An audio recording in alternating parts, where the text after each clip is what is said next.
Welcome back to my channel. कैसे हैं आप लोग? आई होप अच्छे ही होंगे। दोस्तों, वैसे तो पैसा सब कुछ नहीं है और पैसे से जीवन में खुशियां नहीं खरीदी जा सकती हैं, लेकिन ये कहने के लिए भी हमारी जेब में बहुत सारा पैसा होना चाहिए। पैसा आज के डेट में जीवन का ईंधन है। अगर आप पैसे को इग्नोर कर रहे हैं तो समझिए आप जिंदगी में अपनी खुशियों को इग्नोर कर रहे हैं, स्थायित्व को इग्नोर कर रहे हैं, स्टेबिलिटी को इग्नोर कर रहे हैं। आज का वीडियो इस मुद्दे पर है कि किस तरह से आपके धन की बरकत को सुनिश्चित किया जाए। और आज का वीडियो इस बात पर भी है कि अगर जिंदगी में धन की कमी आती है या परेशानियां आती है तो इसके क्या क्या कारण हैं, जिनकी वजह से आपके धन की बरकत मानो आपसे रूठ सी गई है। बरकत क्या होती है? बरकत को समझने के लिए आप बरकत को 4 हिस्सों में बांट सकते हैं। बरकत होती है धन की निरंतरता। ये देखते हैं बरकत के कौन कौन से 4 अंग हैं। तो पहला अंग है कि जिंदगी में धन निरंतर आता रहे, इसके आने में कोई अड़चन ना आए। दूसरा अंग है कि जो धन आता है वो रेत की तरह हमारे हाथ से फिसल जाता है, टिकता नहीं है। तीसरा अंग है कि जो आपका धन है वो गैर जरूरी खर्चों में, मतलब अनप्लान्ड खर्चे हो जाते हैं और वो गैर जरूरी चीजों पर खर्च हो जाता है कि धन का लॉस कम से कम हो। बरकत का चौथा अंग है कि जो भी धन आए वो समय के साथ साथ बढ़ता चला जाए। अगर आप अपनी जिंदगी में धन की समस्या से जूझ रहे हैं तो इन चारों में से किसी न किसी समस्या का सामना आप जरूर कर रहे होंगे। अब या तो धन आना बिल्कुल बंद हो चुका होगा या फिर धन उस स्पीड से नहीं बढ़ रहा होगा जिस स्पीड से आपके खर्चे बढ़ रहे हैं। धन अगर आता भी है तो वो टिकता नहीं है। कुछ ऐसे अनप्लान्ड खर्च आ जाते हैं जिस पर कि हमारी सारी कमाई खर्च हो जाती है। दोस्तों, आज की वीडियो बहुत महत्वपूर्ण है। इस वीडियो को बहुत ध्यान से देखिएगा। अगर आपने आज की वीडियो को समझ लिया और इसी के बताए हुए उपाय को आपने कर लिया तो मैं आपको गारंटी देती हूँ कि जिंदगी में आप धन की कमी से बिल्कुल नहीं जूझेंगे, यानी कि धन की बरकत आपके घर में हमेशा होती रहेगी। लेकिन उससे पहले आपने अगर वीडियो को लाइक नहीं किया है तो लाइक जरूर कर दीजिएगा, और अगर आप चैनल पर नए हैं तो आप चैनल को सब्सक्राइब भी कीजिएगा और साथ ही बेल आइकन को प्रेस कर दीजिएगा ताकि मेरी आगे आने वाली वीडियो के नोटिफिकेशन आपके पास सबसे पहले पहुंच सके। और अगर आपको लगे कि वीडियो यूजफुल है तो आप इसे शेयर भी जरूर कीजिएगा और कमेंट में जय माता की जरूर लिखिएगा ताकि माता की कृपा आपके ऊपर और मेरे ऊपर हमेशा बनी रहे। 9 ग्रह हैं जो कि 9 के 9 ग्रह धन की बरकत में अपनी अपनी तरह से योगदान देते हैं, लेकिन जो चंद्रमा है वो नेचुरल कारक होता है आपके धन की प्रवाह का, आपके धन की निरंतरता का। आपके पास उपलब्ध कैश कितना होगा, आपके घर में कितने पैसे होंगे, ये जो है ये चंद्रमा पर निर्भर करता है। कि जीवन में धन निरंतर आता रहे, धन आना रुके नहीं, ये निर्भर करता है आपके बृहस्पति पर। धन निरंतर बढ़ता रहे, ये भी गुरु बृहस्पति पर ही निर्भर करता है। जो अचानक से खर्चे आ जाते हैं, अनप्लान्ड खर्चे हमारे ऊपर आ जाते हैं, उनका जो कारक है वो राहु और शनि है। और हमारा धन कहीं ब्लॉक हो गया है, कहीं पर हमें उम्मीद थी कि धन हमें मिलेगा लेकिन वो मिला नहीं है, तो इसका कारण भी शनि ही होते हैं।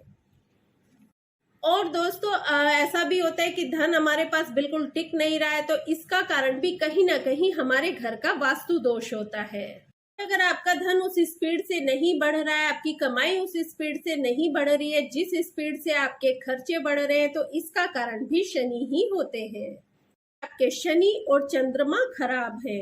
नेचुरल बातें थी, लेकिन मोटी मोटी बात यह है कि आपको अपने घर में धन की बरकत को सही रखने के लिए और धन आपका निरंतर आता रहे, इसके लिए आपको अपने चंद्रमा को सही रखना होगा।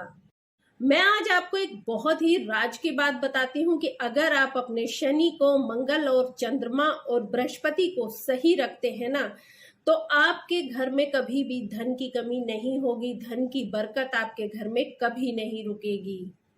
प्रश्न यही आता है कि इनको कैसे सही किया जाए, तो इसके मैं कुछ बहुत ही साधारण से उपाय आपको बताऊंगी जिससे कि हम अपने इन ग्रह को सही रख सकते हैं। उपाय को अगर आपने अपने जीवन में फॉलो कर लिया ना, तो फिर आप देखिएगा कि बरकत किस तरह से आपकी पक्की साथी बन जाएगी।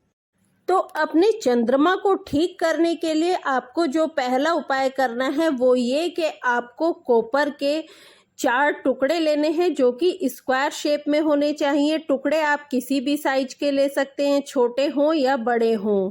इन टुकड़ों से आपको करना क्या है कि जिस बेड पर आप सोते हैं, तो जो भी गद्दा वहां बिछा होगा उसके चारों कोनों पर, बेड के चारों कोनों पर एक एक टुकड़े को आपको रख देना है।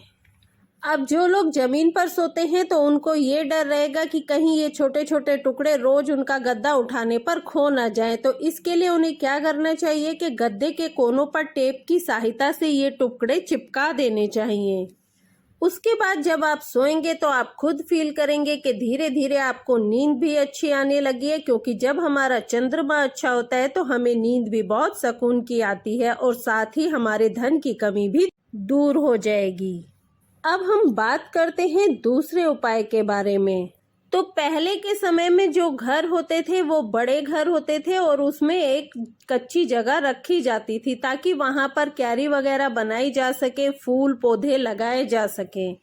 लेकिन आज के समय में अर्बन स्टाइल घर बनने लगे हैं और घर छोटे भी होने लगे हैं, जिसमें कच्ची जमीन रखना संभव नहीं होता है। लेकिन हमारे घर में कच्ची जमीन का होना बहुत जरूरी है, वास्तु के हिसाब से भी और चंद्रमा के हिसाब से भी घर में कच्ची जगह का होना, मिट्टी का होना बहुत जरूरी है।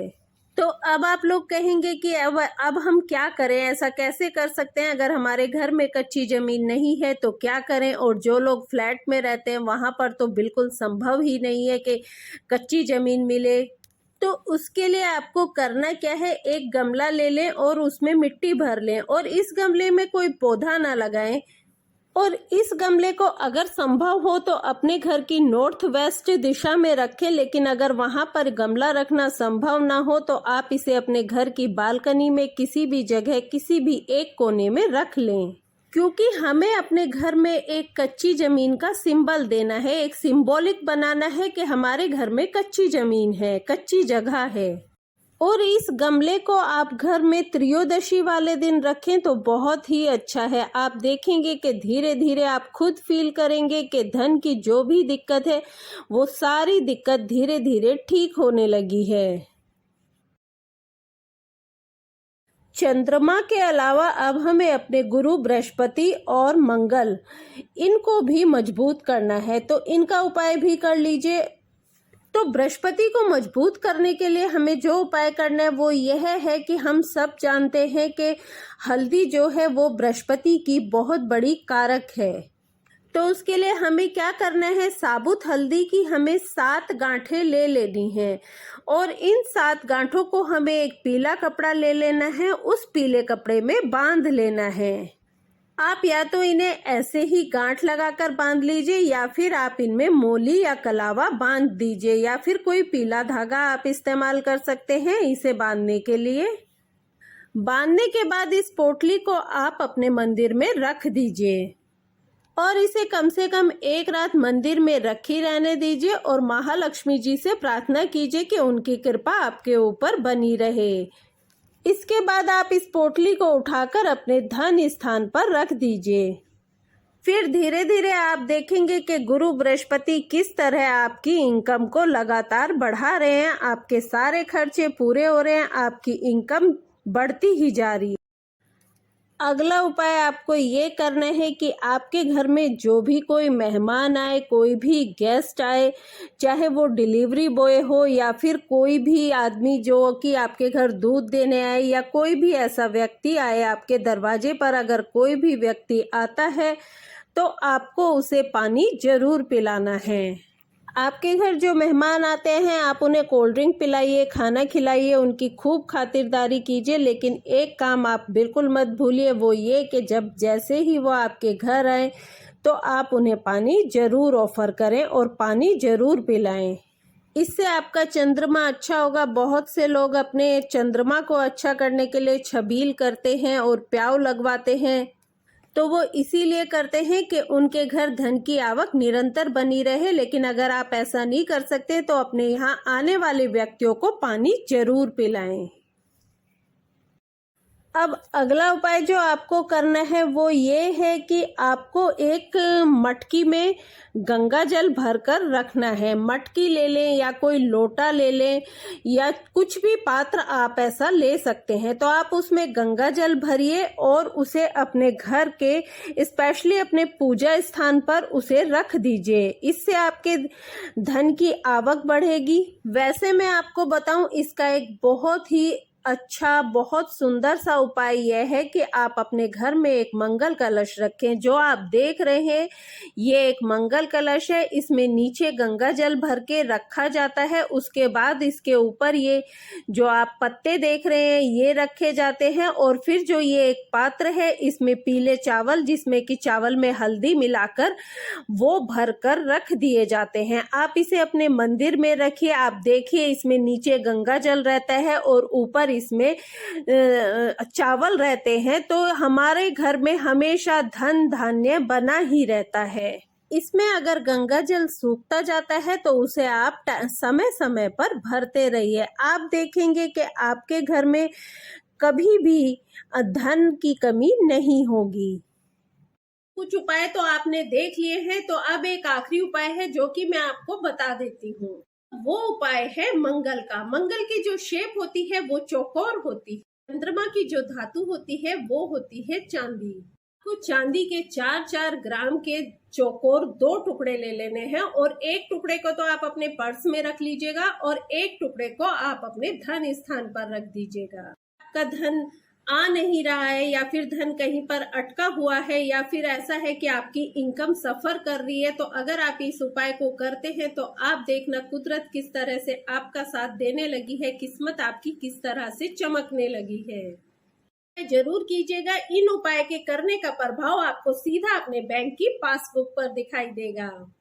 मैं आपको एक बात और कहना चाहूंगी कि ये उपाय कोई चमत्कार नहीं है कि इन्हें करते ही तुरंत आपको एकदम से सारी आपकी परेशानियां दूर हो जाएंगी। इन उपाय को प्रभावशाली होने में थोड़ा समय लगता है। मैं आपको पहले भी बता चुकी हूँ कि आप कोई भी उपाय कीजिए लेकिन वो थोड़ा समय लेता ही है अपना प्रभाव दिखाने में। एक बात और कहना चाहूंगी कि इन उपाय को करने से ऐसा नहीं है कि आपके घर में धन की वर्षा होने लगे या फिर आपकी कोई लॉटरी लग जाए, लेकिन आपके खर्चे जरूर पूरे होंगे। आपकी आमदनी रुकेगी नहीं, समय के साथ बढ़ती जाएगी। से कहती हूँ कि आपको धन की परेशानी नहीं होगी, जितने आपके खर्चे होंगे वो आपके सारे पूरे हो जाएंगे। आपको धन की वजह से कोई परेशानी नहीं होगी। मैं आशा करती हूँ कि इन उपाय का लाभ आप जरूर उठाएंगे।